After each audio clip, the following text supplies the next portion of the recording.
You ask Tiger to solve. This deals with linear equations with one unknown.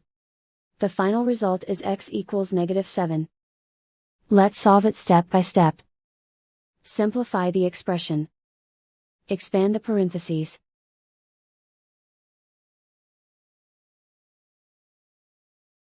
Simplify the arithmetic.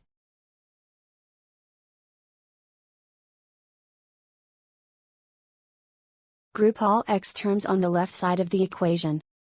Add 3x to both sides. Group like terms. Simplify the arithmetic. Group like terms.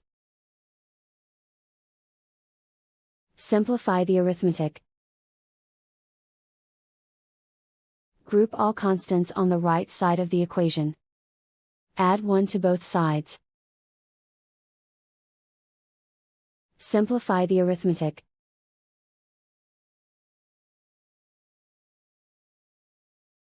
Isolate the x. Divide both sides by 4. Simplify the fraction. Find the greatest common factor of the numerator and denominator.